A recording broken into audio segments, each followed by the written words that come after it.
Le 29 avril 1944, alors que le débarquement allié approche, le maréchal, redoutant des représailles sur des innocents si la population prend trop visiblement parti contre les occupants, met en garde les Français en leur demandant de ne se livrer à aucun acte hostile à leur égard. Certaines phrases ont été imposées.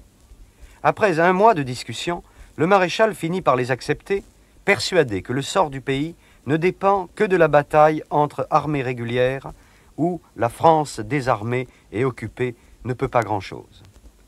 Après avoir fait allusion au désordre et aux crimes qui désolent le pays, le maréchal Pétain poursuit « Il est de mon devoir de vous mettre personnellement en garde contre cette menace de guerre civile qui détruirait tout ce que la guerre étrangère a épargné jusqu'ici. Ceux qui poussent la France dans cette voie invoquent leur prétention de la libérer. Cette prétendue libération est le plus trompeur des mirages auxquels vous pourriez être tenté de céder.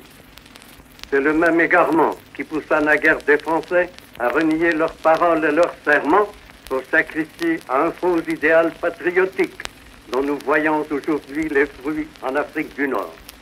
Le bolchevisme qui s'est servi d'eux les écarte à présent, et sur une terre française, nous assistons au spectacle de tribunaux illégaux condamnant à mort des Français coupables d'avoir obéi à mes ordres.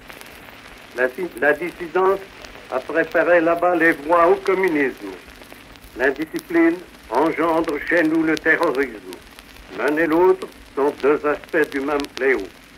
Ils se couvrent du pavillon du patriotisme. Mais le vrai patriotisme ne saurait s'exprimer que par une fidélité totale. On ne compose ni avec son doigt, ni avec sa parole. Ceux qui de loin vous lancent des consignes de désordre ne participent pas au risque qu'ils vous font courir.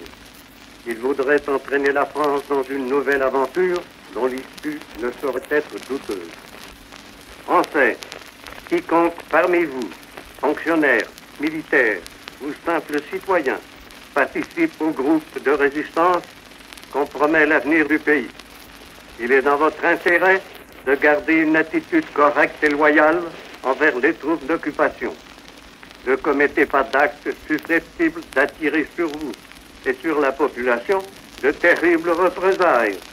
Vous précipiteriez la patrie dans les pires malheurs. Vous la priveriez de l'assistance d'une partie de ses enfants dont elle aura grand besoin pour les tâches immenses que comportera la paix. Jeunes gens qui brûlez du désir de servir, les voix qui vous prêchent la désobéissance ne sont pas des voix françaises. Paysans, ouvriers, vous tous, mes soldats d'hier, vous résisterez à ceux dont les conseils perfides, en vous menant sur les routes du déshonneur et de la trahison, livreraient la patrie à un désastre que tous mes efforts ont voulu lui éviter. Parents qui n'avaient pas toujours montré à vos enfants leur véritable devoir, secondez mes efforts et ceux du gouvernement. L'ordre, le travail, l'union sont les conditions nécessaires de notre relèvement, que l'anarchie compromettrait irrémédiablement. Quand la tragédie actuelle aura pris fin, et que, grâce à la défense du continent par l'Allemagne et aux efforts de l'Europe, notre civilisation sera définitivement à l'abri du danger que fait peser sur elle le bolchevisme, l'heure viendra où la France recouvrera et affirmera sa place.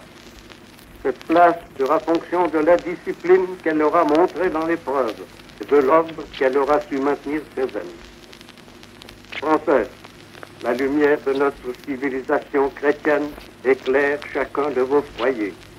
Ceux qui tentent d'en affaiblir l'éclat oublient qu'elle leur manquerait à eux-mêmes si elle venait à s'éteindre. Vous en avez la garde avec moi.